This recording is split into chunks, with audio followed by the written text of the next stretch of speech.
Assalamu alaikum wa rahmatullahi wa barakatuh. Avant que l'on commence, prends une seconde. Abonne-toi à la chaîne Route de l'Iman. Commente un mot ou une phrase qui reflète ce que ce script fera résonner dans ton cœur. Partage cette vidéo pour toucher un autre cœur que le tien. Et surtout, reste jusqu'à la fin. Parce qu'une surprise spirituelle t'attend dans les dernières secondes. Il existe, dans la vie d'un être humain, un moment que personne ne voit. Un moment discret, silencieux, qui ne s'annonce pas. Un moment où l'homme n'est plus l'image qu'il montre, ni le rôle qu'il joue, ni la force qu'il prétend avoir. Un moment où il ne reste que lui, et ce qu'il est vraiment. Ce moment peut surgir au cœur d'une difficulté, au milieu d'une nuit, dans un instant de faiblesse, ou même au sommet d'une réussite.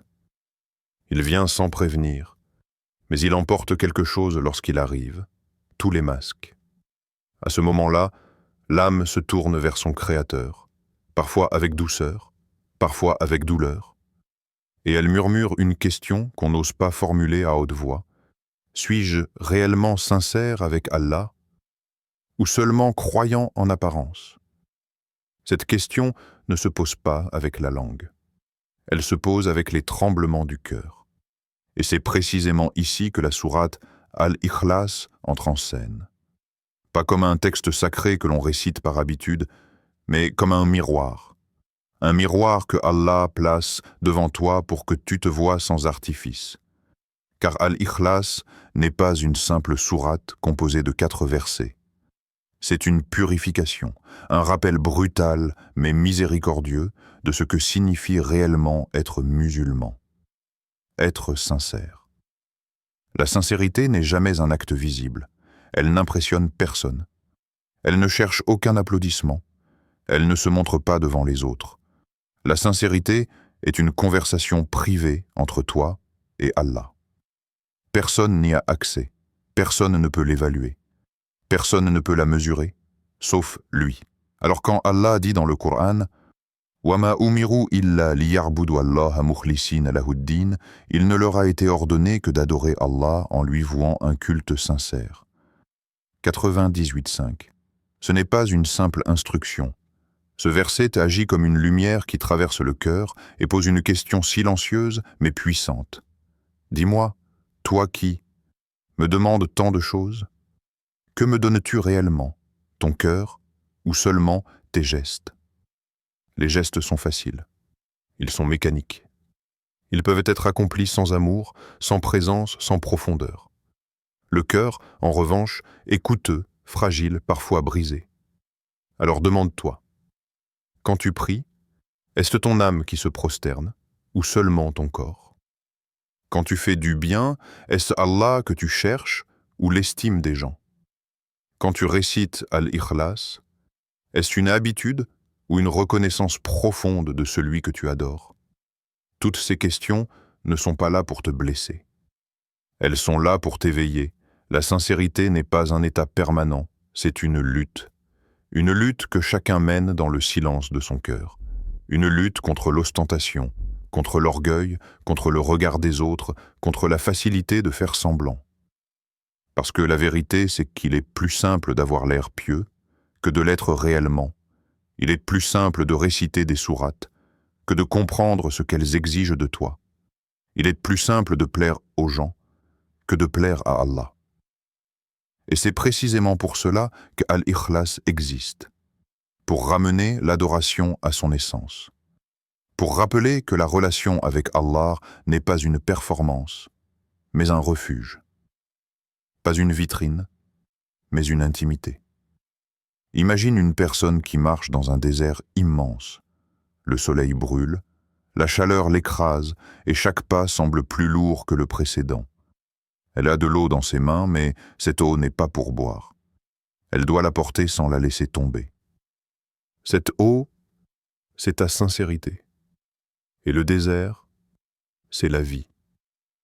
Chaque événement que tu traverses secoue un peu ce récipient. Une épreuve, une tentation, une critique, un moment de faiblesse, un moment de gloire. Et chaque mouvement pose la même question. Ton intention repose-t-elle sur moi ou sur tout ce qui change autour de toi? La sincérité, c'est de pouvoir répondre « Ya Allah, tout pour toi », même quand c'est difficile, même quand l'ego se rebelle, même quand personne ne voit. Il existe une histoire, simple mais bouleversante. On raconte qu'un homme priait toujours à la mosquée. Un jour, il arriva et vit que la mosquée était vide. Il s'apprêtait à repartir en se disant « Pourquoi entrer? Personne ne me verra. » Il s'arrêta. Il réfléchit. Et il réalisa que cette simple pensée voulait dire que ses prières étaient peut-être faites pour les gens, plus que pour Allah. Alors il entra, et il pleura en priant. Non pas parce qu'il était ému, mais parce qu'il s'était découvert. Cette histoire n'est pas là pour te juger. Elle est là pour t'aider à te poser la vraie question. Et si un jour tu étais le seul croyant sur terre, continuerais-tu à prier? C'est cela, la sincérité. Un cœur qui adore Allah, même dans le silence absolu. Un cœur qui se tourne vers lui-même quand personne ne regarde. Un cœur qui l'aime pour lui, pas pour ce que les gens diront. Quand tu récites Al-Ikhlas, rappelle-toi, cette sourate n'est pas seulement une affirmation, c'est une invitation à te dénuder intérieurement, à déposer les masques, à te retrouver face à toi-même, et à laisser ton âme dire enfin la vérité. On raconte qu'il y avait un homme dont la vie semblait parfaite, un homme respecté, envié, entouré, admiré. Il avait une maison confortable, une famille aimante, une réputation solide. Il avait, aux yeux du monde, tout ce qu'un être humain pouvait désirer. Mais ce que les gens ignoraient, c'est que chaque nuit, lorsque tout s'éteignait dans la maison, cet homme restait éveillé. Assis sur un tapis usé qu'il refusait de remplacer, il murmurait les mêmes mots, encore et encore. « Kul huwallahu ahad ». Il récitait Al-Ikhlas avec une douceur presque fragile, comme on murmure un secret précieux. Et à chaque récitation, quelque chose en lui se calmait. Comme si ces 4 versets étaient la clé d'une porte intérieure que personne d'autre ne voyait. Les membres de sa famille, intrigués par cette répétition constante, finirent par lui demander « Pourquoi toujours cette sourate? Pourquoi pas Al-Baqarah, Al-Mulk, Ar-Rahman? Il existe tant de versets magnifiques. Pourquoi revenir à ces 4 lignes ?» Il leva les yeux. Il sourit légèrement, avec ce sourire de ceux qui savent quelque chose que les autres ne devinent pas. Et il répondit simplement, sans discours, sans justification, sans théorie, parce qu'elle parle de mon Seigneur, et mon cœur aime celui dont elle parle. Cette phrase aurait pu être une simple réponse, une belle parole, une formule poétique, mais elle était bien plus. C'était un diagnostic, une confession, un aveu d'amour pur, un aveu qui ne naît que dans les cœurs qui ont cherché, qui ont été brisés, qui ont été réparés, qui ont enfin compris. Quand cette histoire fut rapportée au prophète, il ne dit pas qu'il varie ses lectures, il ne dit pas qu'il allonge ses prières, il ne dit pas qu'il récite équitablement les autres sourates. Non, il dit simplement « Informez-le qu'Allah l'aime ». Chaque récitation est une porte vers Allah. Chaque mot prononcé avec sincérité est une goutte qui purifie le cœur. Et rappelle-toi, la surprise promise à la fin t'attend. Un moment de méditation guidée et d'appel intérieur pour ressentir Al-Ikhlas comme jamais auparavant.